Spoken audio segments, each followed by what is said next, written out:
जैसे कि पिछली वीडियो में आपने देखा होगा कि कम्युनिकेशन की सभी यूनिट्स आपकी कंप्लीट करा दी गई हैं, आपके टेस्ट भी ऑनलाइन आपको मिल चुके हैं। आज शुरू करते हैं यूनिट 8 इंफॉर्मेशन कम्युनिकेशन टेक्नोलॉजी। अब इन चीज़ों से लेकर के आपका क्वेश्चन बनता है, जो इंट्रोडक्टरी वर्ड है इनसे ही क्वेश्चन किस तरीके का बनता है। सूचना क्या होती है? सूचना क्या होती है? जब आपका डेटा, आंकड़े जब व्यवस्थित हो जाते हैं तो क्या बन जाते हैं? वो सूचना बन जाते हैं। ये आपका प्रीवियस ईयर में क्वेश्चन पूछा गया है। जब कोई भी अनुसंधान करता, डेटा कलेक्ट करता है, उनको सिस्टमैटिक कर लेता है तो वो इन्फॉर्मेशन का रूप ले लेते हैं। कम्युनिकेशन को लेकर के, संचार को लेकर के पूरी यूनिट आपकी कंप्लीट हो चुकी है। संचार कितने प्रकार का होता है, क्यों संचार एसेंशियल है सोसाइटी की कंटिन्यूटी के लिए, सोसाइटी को एक अच्छे तरीके से रेगुलेशन के लिए कम्युनिकेशन जरूरी है। जितना कम्युनिकेशन बेटर होगा बिटवीन द पीपल, किसी सोसाइटी के लिए, दो राष्ट्रों के बीच के लिए, उतना ही आपका डेवलपमेंट की संभावनाएं बनी रहेंगी और स्मूथ फंक्शनिंग होगा। नेक्स्ट है बेटा थर्ड में टेक्नोलॉजी। प्रौद्योगिकी क्या होती है? इसमें भी बच्चों को क्वेश्चन होता है काफ़ी। आपने एक मूवी देखी होगी 3 इडियट, उसमें सबसे बेस्ट तरीके से इसको डिफाइन किया गया है, जो हमारे कार्यों को आसान बनाती है, वो क्या कहलाता है?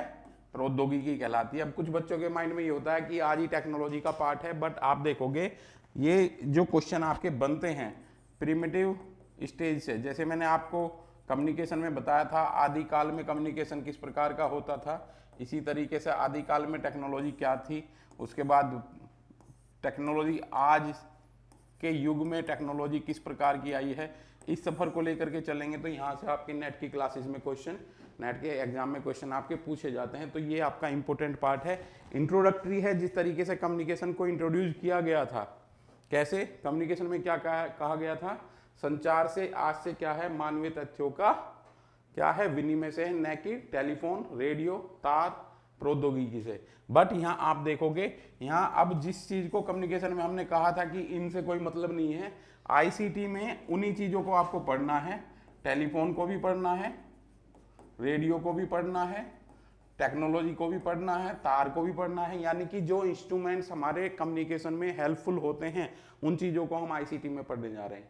इंफॉर्मेशन कम्युनिकेशन टेक्नोलॉजी में आपके कुछ वर्ड आएंगे, सिंपल वर्ड आएंगे, कॉम्प्लेक्स वर्ड आएंगे, उन सब चीज़ों को एक्सप्लेन यहाँ करूँगा बेटा। तो थोड़ा सा चलते हैं, स्टार्ट करते हैं। आपका यहाँ पे आपके बेटा इन नोट्स आपको सॉफ्ट कॉपी में मिल चुके हैं। जो टारगेट बैच, जो आपके बच्चे ऑनलाइन में जुड़े हुए हैं, उनको ये मिल गए हैं, ग्रुप में डाल दिए हैं हमने। तो आप देखोगे सूचना और संचार तकनीकी का अर्थ।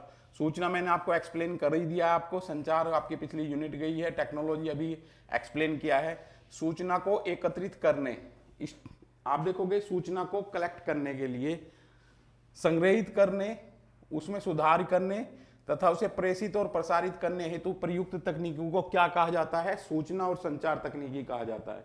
अब आप देखोगे कि हम जो आपका पेपर 1 आप पढ़ रहे हैं, इसमें सबसे इंपॉर्टेंट चीज है कि हर एक यूनिट में आपको एक ही तरीके का एग्जाम्पल दिया जा रहा है, प्रिमिटिव स्टेज से लेकर के आज तक के लिए। ह्यूमन बीइंग के लिए जो चीज़ें जरूरी हैं, वो जो हमारे सराउंडिंग में है, उन चीज़ों के बारे में हम बात कर रहे हैं। सूचना हमारे लिए बहुत इंपॉर्टेंट रोल प्ले करती है। और यहाँ पे एक आपके विचारक आएंगे, मैनुअल कैसेल्स, ये आपके सोशियोलॉजी के हैं और ये इंफॉर्मेशन सोसाइटी की बात करते हैं। आज हमारे समाज में सूचना कितनी जरूरी है उस चीज की बात करते हैं।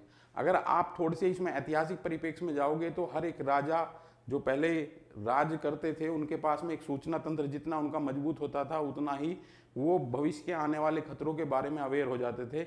आज प्रशासन के पास में LIU है, LIU का मतलब लोकल इंटेलिजेंस यूनिट है, वो भी इंफॉर्मेशन गैदर करने का कार्य करती है। कोई भी व्यक्ति, कोई भी समाज, कोई भी राजा, जिसका उसका इंफॉर्मेशन सिस्टम जितना मजबूत होगा उतना ही उसका शासन करने की शक्ति अधिक होगी। कोई भी बिजनेसमैन हो, उसके लिए सूचना बहुत इंपॉर्टेंट रोल प्ले करती है। आप देखोगे जैसे हमारा कोचिंग सेंटर है, तो इसके पास में जितने डेटा बच्चों के होंगे वो इतना स्ट्रॉन्ग होगा। तो ये मैनुअल केसेस ये कहते हैं कि कौन पावरफुल है? जिसके पास में सूचना है। और ये सूचना आज आपकी लोग खरीद रहे हैं, लोग बेच रहे हैं। मार्केट में सूचना को बेचने और खरीदने का काम किया जा रहा है, क्योंकि डेटा ही पावर रखता है। ठीक है बेटा, इंट्रोडक्टरी में हमने बताया सूचना को एकत्रित करने, संग्रहित करने, उसमें सुधार करने तथा उसे प्रेषित और प्रसारित करने हेतु प्रयुक्त तकनीकी को क्या कहते हैं? सूचना और संचार तकनीकी कहा जाएगा। और इसी चीज का जिक्र आपका इसमें स्टार्ट हो गया है। ठीक है बेटा, ये इंट्रोडक्टरी जो यूनिट है बेटा, इससे आपका क्वेश्चन इंट्रोडक्शन से मिलते हैं, आपको बनते हैं। तो यहाँ आपको तीनों चीजें पता होनी चाहिए, सूचना क्या होती है, संचार क्या होता है और तकनीकी क्या होती है। नेक्स्ट क्लास में आपसे डिस्कस करूंगा। अब यहाँ पे वर्ड दिए बेटा, ये आपको चीजें रखनी है। एक क्वेश्चन आपका 36 वाला, जब आप PYQ करोगे तो एब्रीवेशन को लेकर के आता था। एब्रीवेशन का मतलब संक्षिप्त। ठीक है, जैसे अब आपकी इसमें कुछ इंपोर्टेंट टर्मोलॉजी आएगी, लैन, मैन, वैन, पेन, PDF। ठीक है, आपके CPU, ये पार्ट सब हैं जो इनको जो शॉर्ट फॉर्म है ये आपको जरूर याद करनी है। जैसे मैंने हायर एजुकेशन में बताया, जो गवर्नमेंट की प्लानिंग है उनको लेकर के आपसे क्वेश्चन पूछे जाते हैं। तो रिसीवर क्या होता है? रिसीवर भेजे गए सिग्नल को सोर्स से अलग करता था तथा संकेत को डिकोड करके इच्छित संदेश को उपलब्ध कराता है। अब मैं आपको एक शॉर्ट ट्रिक बताता हूँ बेटा, इसमें बहुत इंपॉर्टेंट चीज क्या है।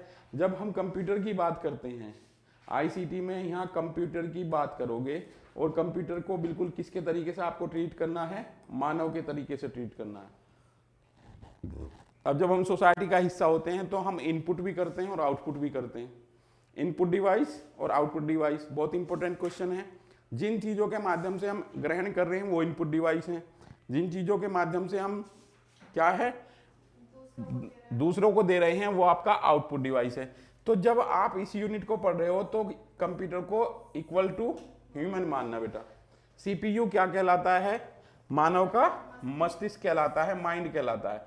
ठीक है बेटा, रिसीवर से सिग्नल में शोर को अलग करता है तथा संकेत को डिकोड करके इच्छित संदेश को उपलब्ध कराता है।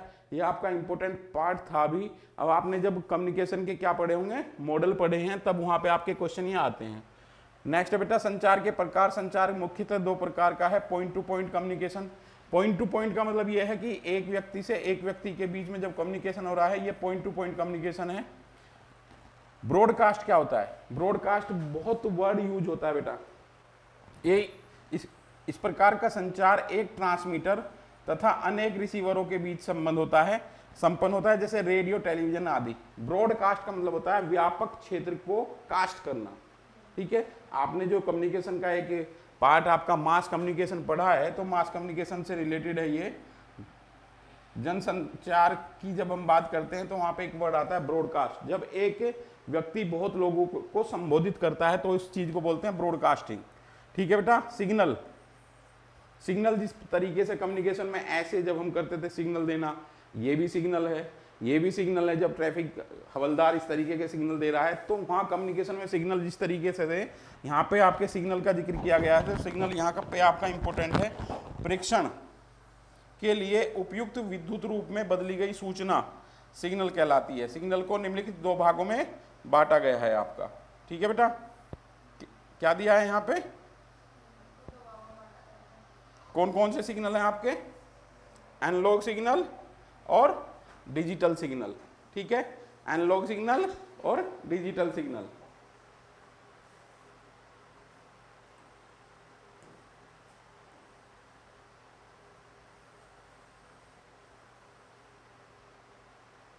एनालॉग सिग्नल क्या करते हैं बेटा?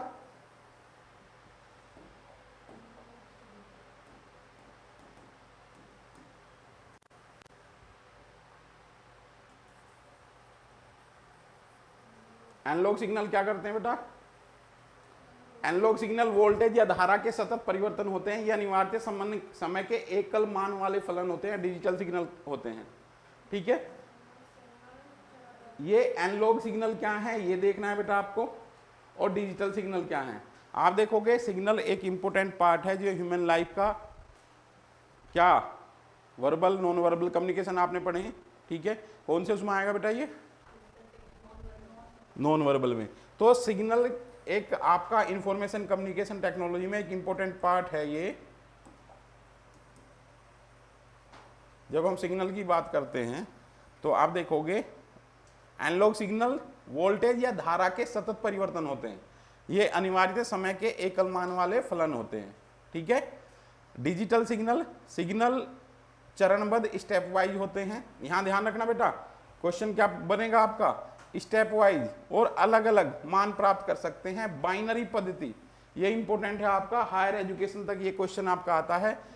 50 का बाइनरी, 25 का बाइनरी, 35 का बाइनरी, ये आज मैं आपको PYQ दूंगा क्वेश्चन, वहां पे आप ये सॉर्ट आउट कर लोगे इस चीज को। बाइनरी पद्धति को लेकर के आपके क्वेश्चन आते हैं जो डिजिटल इलेक्ट्रॉनिक्स में विस्तृत रूप से उपयोग होती है।